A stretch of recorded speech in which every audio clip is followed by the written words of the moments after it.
Alors les amis, est-ce que vous avez vu la nouvelle? La marque de chips Lay's a changé de logo. L'ancien logo ressemblait à ça. Il avait souffert de la fameuse vague du flat design qui avait aplati les logos. Et désormais, il va ressembler à cela. On va regarder ça un petit peu plus en détail. Abonnez-vous bien sûr pour financer mes pastilles pour la gorge. Qu'en pensez-vous? Est-ce que vous aimez bien? Est-ce que vous aimez pas? On peut lancer un petit sondage. Dites-moi ce que vous en pensez dans les commentaires de la chaîne Pastilles sans MS. Abonnez-vous. Trop de détails pour Sandbox. J'aime pas trop. Faut arrêter de vouloir rendre tout vintage. On dirait une copie. Pas mon style. Ça fait citron. À part l'ombre portée sous le bandeau rouge, c'est nice. Les rayons de soleil font très vintage. Sympa en vrai. On se plaint du blending et dès qu'il y a de l'âme, on trouve pas ça très sexy. Merci Robin. Point positif, il y en a beaucoup. Les contrastes. Ce rouge, si on le compare au fond blanc avec notre test de contraste, le blanc et le rouge, au niveau des contrastes, c'est tout juste. Tu vois? C'est-à-dire que le rouge ici, avec le blanc, est pas hyper contrasté. Pareil pour le jaune, pas terrible. Le deuxième point positif, c'est que maintenant, on a un rouge un peu plus foncé qui fait beaucoup plus ressortir le blanc. On est nombreux à se plaindre de ce genre de choses et pour une fois qu'il y a une marque qui retourne en arrière, parce que ça a été...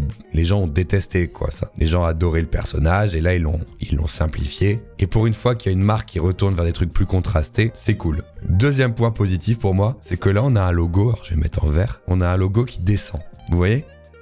Il descend. Et là, on a un logo qui monte. Et ça, c'est bien. Ça, c'est très bien parce que du coup, ça a une connotation de positivité, de dynamisme. Vous voyez ce que je veux dire? Là, le logo, il est quand même pas droit, il descend, quoi. Donc ça, c'est pas terrible, en vrai. La police a été retravaillée, comme vous pouvez le voir ici. Il y a une petite queue sur le A, qui est pas mal, vraiment très cool. Vraiment, j'aime beaucoup la nouvelle police, comment elle a été travaillée. Le Y qui était en boucle, il est ouvert avec une petite forme comme ça. Très homogène avec ici aussi le A, le L. Et c'est plus bold, c'est plus contrasté. On aime bien. Par contre, ouais, petite interrogation sur ces ombres. Qui là sont un peu étranges sur fond blanc. Ombre portée transparente un peu à l'ancienne. Mais vous allez voir que peut-être dans un contexte d'un peu plus d'illustration, ça pourrait être pas mal. Et le dernier truc négatif, c'est effectivement ces rayons qui pour moi sont cool parce qu'ils sont un peu vintage. Ils permettent à la fois de ramener la couleur jaune flashy, qui est quand même très cool pour attirer l'œil, parce que du coup le jaune est devenu un peu plus foncé, donc il est un peu plus terne. Mais malheureusement, c'est censé ressembler plus à un truc de soleil, un truc un peu solaire. Mais malheureusement, ça fait penser à un agrume un petit peu. Et vous êtes beaucoup à l'avoir dit, ça fait un peu penser à un agrume. Donc voilà. Mais je pense que dans un contexte de rayonnage, de packaging, ça attire bien plus l'œil aussi. Je vous laisse regarder. Qu'est-ce qu'on en pense? Déjà, on voit l'évolution du logo. Celui-là était complètement crazy. Ensuite, on a eu celui-là, un peu plus moderne. Ensuite, on a eu celui-là que j'aimais bien aussi, mais pour de la nourriture, ça va. C'est très américain, quoi. C'est très américain. Ensuite, ils sont passés à celui-là. Alors, qu'est-ce qui s'est passé? Là, on a une chips un peu jaune, un peu en peinture et un bandeau autour, un ruban. Et le texte Lay's avec une ombre bleue en 97.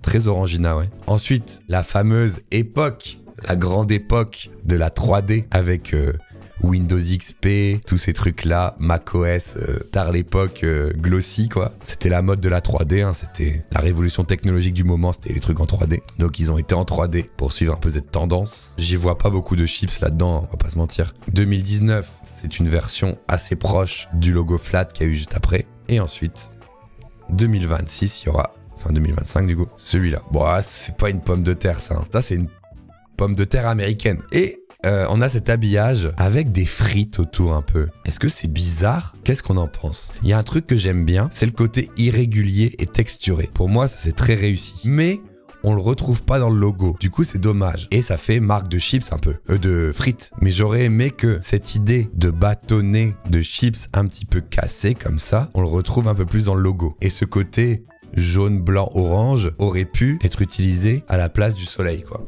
Mettre un peu de grain comme ça aurait pu être cool. Là, ça fait moins agrume quand on voit l'ombre portée noire, même pas orange, elle est noire, quoi. Ouais, il y avait mieux peut-être à faire là-dessus. Alors, les affiches, je les trouve trop bien en vrai. Je les trouve vraiment très bien. Et c'est vrai que là, le logo, il fait un peu plus tache, quoi. C'est-à-dire que l'habillage granuleux, il marche vraiment hyper bien. T'es là, boum, tu vois les paquets de chips avec leurs couleurs, tu reconnais les goûts. Au milieu trône le logo qui... On va pas se mentir, s'il était resté dans la version flat, on l'aurait pas du tout vu. Là, le fait qu'il ait un gros contour, un petit côté tampon, un petit côté patch avec ombre portée, c'est super. Par contre, effectivement, les petits rayons, on aurait voulu les retrouver granuleux comme ça, quoi, peut-être. Et là, la version avec le pattern zoomé, c'est cool aussi. Là-dedans, on dirait un masque. Ouais, mais je pense que c'est fait exprès. En gros, ils prennent la forme du paquet pour mettre les pommes de terre. C'est une façon d'afficher une image, en gros, en forme de paquet. Voilà. Donc c'est plutôt cool, hein. Des super idées. Alors, il y a d'autres types de patterns, mais toujours avec du grain, quoi. Regardez ce magnifique grain. Margarita. Margarita. Ah, c'est les langues, je suis bête. Dans certaines langues, Lay's est différent. Ce qui est rigolo, c'est que comme le nom est plus long, il y a plus de vide, quoi. Mais bon. Faut bien faire des concessions, quoi. Mais là, désolé, là, je bois un jus d'orange, là. Si je zoome, je suis en jus d'orange. Là, je bois un petit jus d'orange, là, team. Pourquoi il change de nom ? Alors, il y a plusieurs raisons, je les connais pas ici, mais en gros, dans certaines langues, par exemple, le mot Lay's, ça peut être une insulte, par exemple, tu vois. Ou alors, ça peut déjà vouloir dire autre chose. Donc, il y a des marques, quand elles arrivent sur certains territoires, elles changent de nom, tout simplement. Donc voilà, et pour le coup, sachez que le site est déjà update, je crois. J'avais été vérifié il y a quelques jours. Effectivement, c'est update, mais bon, on n'est pas sur un site web incroyable non plus, quoi. Mais effectivement, c'est update, hein. Ils l'ont tellement intégré avec le cul, quoi. Il faut que je vous montre un truc, regardez. Quand tu scrolles, regarde, c'est blanc derrière. Et le header, il a un petit bout... il a un petit bout orange. Imagine, ils auraient pu faire ça, quoi. Tu imagines? Oh là là. Oh là là. Oh oui.